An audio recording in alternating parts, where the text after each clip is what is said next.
ছি ছি, একজন নারী নাকি এত খারাপ হতে পারে? এ তো নারী নয়, বরং নারী নামের কলঙ্ক। একজন নারীর টয়লেট থেকে এসব উদ্ধার করতে হয়তো র্যাবের নিজেদেরও লজ্জা লেগেছে। তারপর লজ্জা লাগেনি এই নষ্টা নারী পরিমণির বাসায় টয়লেট থেকে যা উদ্ধার করেছে তা জানলে আপনি অবাক না হয়ে পারবেন না। ভিডিওটিতে জানাবো এই চরিত্রহীনার বাড়ি থেকে আর কি কি উদ্ধার করা হয়েছে। এছাড়া মডেল পিয়াসার শত কোটি টাকার গল্প ও মৌয়ের 11টি বিয়ের অবিশ্বাস্য তথ্য জানতে ভিডিওটি পুরোটা দেখতে থাকুন। চিত্রনায়িকা পরিমণির বাসায় থরে থরে সাজানো ছিল দেশি বিদেশি হরেক রকম মদের বোতল। ছোট বড় এসব মদের বোতল পরিমণির ড্রয়িং রুম, বেডরুম, এমনকি বাথরুমেও রাখা ছিল। 4 আগস্ট বিকেলে পরিমণির বাসায় অভিযানে র্যাপিড অ্যাকশন ব্যাটালিয়ন র্যাব সদস্যরা হরেক রকম মদ জব্দ করেন। এ সময় তার কক্ষ থেকে ভয়ঙ্কর মাদক এলএসডি ও আইস জব্দ করা হয়। আটকের পর র্যাবের গোয়েন্দা বিভাগের প্রাথমিক জিজ্ঞাসাবাদে পরিমণি জানিয়েছে তিনি মদে আসক্ত ছিলেন। হরেক রকম বোতলে মদ সেবন তার শখ ছিল। এদিকে মাদকসহ নায়িকা পরিমণিকে আটকের পর র্যাবের সদর দপ্তরে নেওয়া হয়েছে।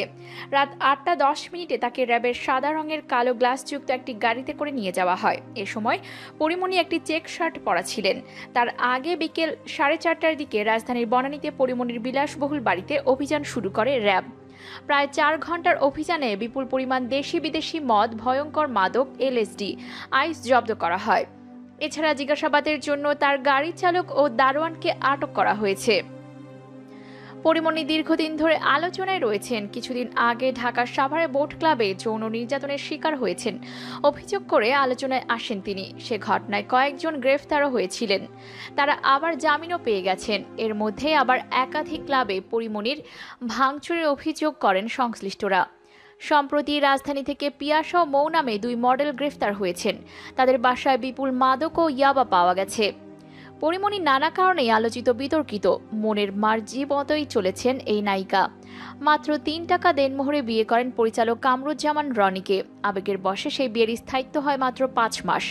এর আগে এক সাংবাদিকদের সঙ্গে বাগদান করেন পরি। একটা সময় বিভিন্ন গণমাধ্যমে খবরে ওই সাংবাদিকদের সঙ্গে তার বিয়ের খবরের গুঞ্জন ছড়িয়ে পড়ে। তখন অবশ্য ওই বিয়ের ব্যাপারে মুখ খোলেননি তিনি। তবে মিডিয়াতে নাম লেখানোর আগেও পরি গ্রামে থাকাকালীন সময়েও বিয়ে করেছিলেন বলে জানা যায়। তার সেই স্বামী ছিলেন একজন ফুটবলার। তার নাম ফেরদৌস কবির সৌরভ, বাড়ি যশোরে কেশবপুরে। 3 বছর প্রেম করার পর 2012 সালের 28 এপ্রিল বিয়ে করেছিলেন তারা। 2016 সালের ফেব্রুয়ারিতে পরি ও সৌরভের কয়েকটি ঘনিষ্ঠ ছবি ছড়িয়ে পড়েছিল ফেসবুকে। তখন বিয়ের কাবিননামার একটি কপিও ভাইরাল হয়। এই নায়িকা শিডিউল ফাঁসাতেও সিদ্ধহস্ত। আমার প্রেম আমার প্রিয়া, আরও ভালোবাসবো তোমায় ছবিসহ একাধিক ছবি শিডিউল ফাঁসিয়েছেন বলেও জানা যায়। অনেকেই বলেছেন পরি শুটিং করতে ইচ্ছে না করলে শরীর খারাপের বাহানায় শিডিউল ফাঁসাতেন। বিভিন্ন প্রভাবশালী ব্যক্তির সঙ্গে তার সখ্যতার কারণে পরিচালক প্রযোজকরাও নায়িকার নানা অন্যায়ের আবদার সহ্য করতেন। এরই মধ্যে মিথ্যা অপবাদ, সম্মানহানি করা, পারিবারিকভাবে অপদস্থ করা সহ বেশ কিছু বিষয়ে নায়িকা পরিমণির বিরুদ্ধে মামলা করবেন ব্যবসায়ী নাসির উদ্দিন মাহমুদ। আজ কিংবা কাল যে কোনো সময় তিনি বিমানবন্দর থানায় মামলা দায়ের করবেন। ব্যবসায়ী নাসির উদ্দিন নিজে এ তথ্য নিশ্চিত করেছেন। তিনি বলেন, আমি মামলা করার জন্য প্রস্তুত।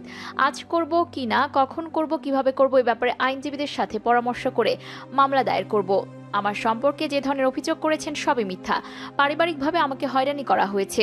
আমার দীর্ঘদিনের অর্জিত মান সম্মান সবকিছু মিশে গেছে। এ ধরনের মিথ্যা ও বানোয়াট অভিযোগের কারণে একাধিক মামলাও হতে পারে বলে জানান ব্যবসায়ী নাসির উদ্দিন। গত জুন মাসে রাজধানীর একটি ক্লাবে পরিমণিকে হেনস্থা করার অভিযোগ ওঠে নাসির আহমেদ সহ কয়েকজনের বিরুদ্ধে। সেই অভিযোগও তিনি ফেসবুক লাইভে এসে জানান। এরপর তা আমলে নেয় প্রশাসন। পরবর্তী সময়ে পরির মামলার পরিপ্রেক্ষিতে অভিযুক্তদের গ্রেফতার করা হয়। যদিও প্রধান অভিযুক্ত নাসির গ্রেফতারের কয়েকদিন পরই জামিনে মুক্তি পেয়ে যান। 29 জুন আদালত থেকে জামিনে পান তিনি।